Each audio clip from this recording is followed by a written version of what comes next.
Fate time! Hello and welcome to another figure review. Today we're gonna have a look at the Figma number 414. It's the Fate Apocrypha Saber of Red, also known as Mordred. Yes, we're getting another saber, and I'm really excited for this one because her design is rad. It's just awesome. It's just amazing. Like I'm saying, not a saber, but really different in terms of overall look, design, and really behavior, but that's not really important for the figure. But enough about that, let's have a look at Mordred. So yeah, this is badass, and she's standing without a base, by the way, right now. Just a little thing, just a small thing. But first I'm gonna start off by having a look at the size. She stands at about 13.5 centimeters to the top of her head, which means as far as inches goes, that's almost 5.5 inches, 5.4 inches tall. As I almost choked. I have a little bit of trouble with my voice, so I apologize in advance if I'm coughing or if I'm having to do the more often. But yeah, I don't know. I hope that gets fixed. Anyway, figure.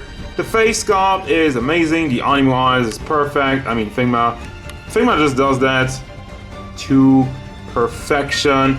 And the spiky hair, as I already mentioned, it's a lot different than from your regular sabers. It is still somewhat of the design, but a little bit more rough, a little bit more, how do I say, tomboyish, which goes a little bit along with her history. But the overall mold of it is very nice, though we have some paint bleeding from the red going over into the yellow. But as far as mold goes, it looks great. And then we got the big horn sticking out of her shoulders. That, of course, is part of her helmet, which, for the record, you can switch around. We will have a look at that when we get to the articulation, the accessories actually. But yeah, obviously you do have the helmet, and when she does the helmet, when she puts the helmet on, these things go away. But let's have a look at these things right now. So we have, unfortunately, issues with the red in the armor. As you can tell, they molded it here, but they didn't line up the red properly at all on this side. And it looks like it's in the middle on this side, but there's still a little bit of gaps. Same goes for the Mordred, kind of like the M symbol in the middle. I mean, the black and the red on the horns is good. That works. Let's have a look at the back. This is also coming off. This has been falling off quite a bit as I just kind of played around with her, had a look at everything. However, though, the armor is nice and shiny. Got a nice metallic paint job with the kind of crimson red under it, and it's cool, and a little bit of gold, the golden line going down over her, well, not really dress, but well, it is kind of like an iron dress, right? Let's see, at the lines down at her thighs, actually cleanly done, and you got the knee pads on there. This is soft plastic, so you can move that out of the way. We don't have pantsu. It's a saber without pantsu. That's a little bit disappointing, but she does have the spiky shoes, a little bit more reminiscent of Nero. But we do have the spikes on the side, very nicely molded. And really, I can't really see a big blemish as far as paint goes, except for the weirdly put lines on the shoulder pads. But for the rest of it, it looks very nice. Now for the articulation, I'm gonna warn you ahead because armor pieces probably will pop off because a lot of it is removable and a lot of it is made in a style so you can move her around nice enough. But the head is on the classic ball hinge for Figma, goes forward, goes back, it's okay. The hair to the side, it is soft plastic, and the head does also tilt side to side with a little bit more power to it, a little bit more pizzazz. And the head would go all the way around, as already this is disconnecting. This keeps disconnecting, so already I'm gonna take that off. I'm not gonna put everything back. And the hair is also on a ball hinge, so you can move that up and down and rotate it. So that's fine. All right, rotation for the head. We got that out of the way. Now for the shoulders, what I really like, you have the classic Figma stuff for like the ball hinge that goes into the torso. It's a double ball coming action, but you have a peg in the middle, so that gives for even more range, and you can pull it out and peg it back in. It's one of these things. So you pull it out, you have amazing range of it, obviously, rotates all the way around, and then this goes off because that's just pegged in there. But you might think, that's kind of flimsy, but I like it. I mean, it's really kind of moving around, kind of moving up and down without falling out immediately, leaving some leanway and making it look naturally. But back to this side as my voice kind of goes away, but moves all the way around, and the entire shoulder piece also is connected via another ball pack in the shoulder piece itself, so you can bring that back and forth, and it has some wiggle motion and up and down. So as far as the range of the shoulder itself goes, it goes out pretty much over 45 degrees, which is really impressive considering you have this big shoulder piece over there. But it doesn't really work, obviously, if you got the horn in there. That's blocking it, but that's an obvious thing that will get in the way. We don't have bicep swivel because there's nothing to swivel on there. I mean, you can rotate it around on the ball hinge, and then you got another ball hinge in the shoulder, goes all the way around, goes up and goes down, and then the fist is on another ball hinge, which is kind of hidden in there. Oh, there we go. Now we're moving a little bit around. It's really tightly in there, and it does, well, it does go all the way around. Gets the job done. This is hard plastic, by the way. I'm surprised by that. I would have expected that to be soft plastic, but anyway, that's for that. Now torso articulation goes back, forward, side to side, and has some rotation in it.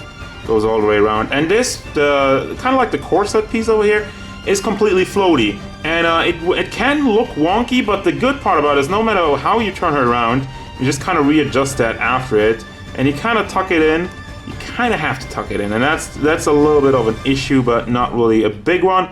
But it works. No matter how you turn her, this will always turn with it. So that's very nicely done. And as for the dress, well, not really dress. It's armor dress. We got ball hinges that are packed in, so you can bring that up, rotate it on both sides in the butt, basically, and on this side. So you can have some cool battle poses with that. Let me zoom out a little bit so you can get a good look at the range of this. So up and down, rotation.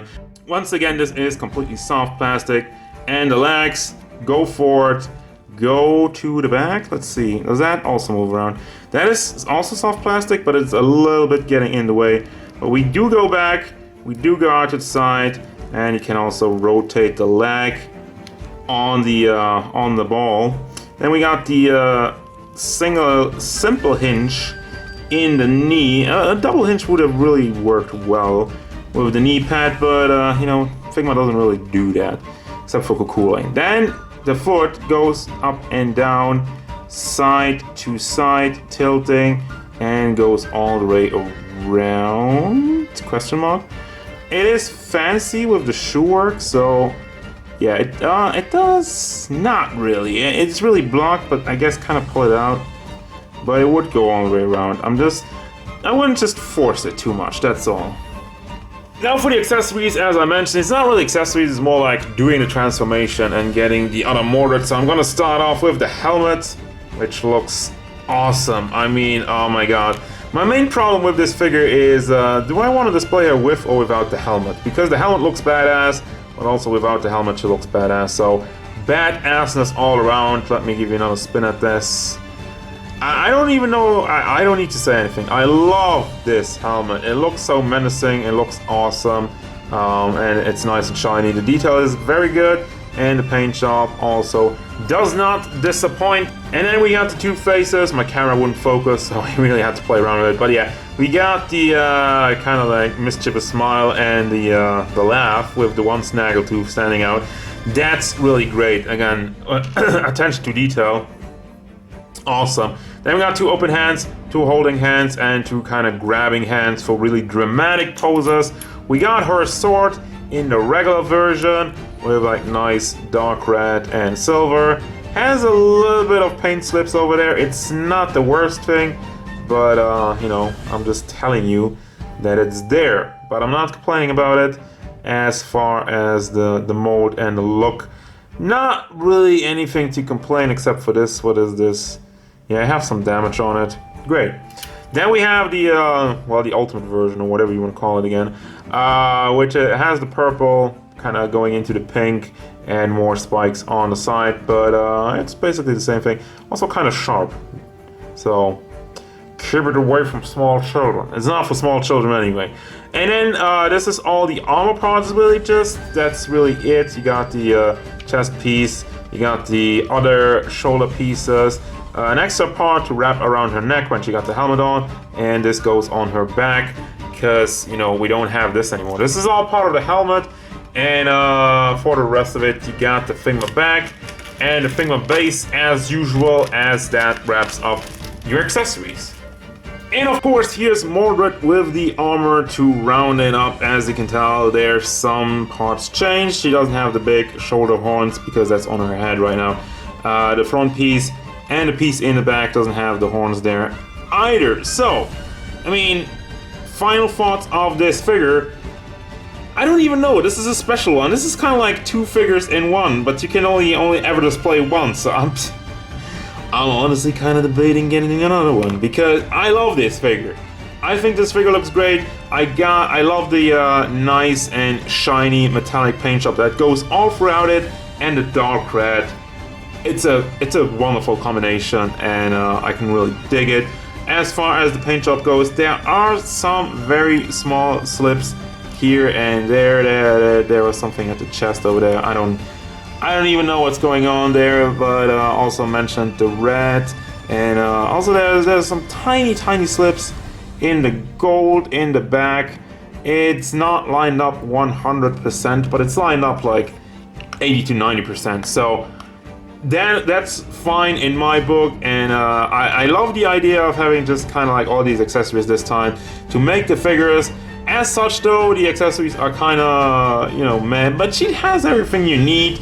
Everything to transform, got her sword, got great faces, so, I mean, yeah, I do recommend this figure. The only real downside is the small paint slips, and even then, yeah, that's not a deal breaker at all. She looks great, she's articulated well, that's another thing. I really like what they did with the shoulders, but for the rest of the body, it is pretty much the same. The shoulders, you have the extra ball joint in there, so you can wiggle the shoulder around, bring that up and down, and then you got the double ball with the pack in the middle, so you can move the arms for more shoulder articulation. And this, I also like what they did with this. So yeah, overall, has some cool ideas, has some new stuff, looks badass. If you want just a badass armored knight, you can have that, or if you want the armored knight with the animal face, you can have that as well. Just both of them. I love both versions, and just yeah. Go and get yourself some Saber Red Mordred. And that's gonna do it, guys. As usual, thank you very much for watching. Don't forget, if you enjoyed this review, hit it up with a like and subscribe to the channel so you can stay tuned for more figure videos, gameplay stuff, and whatever Mordred wants.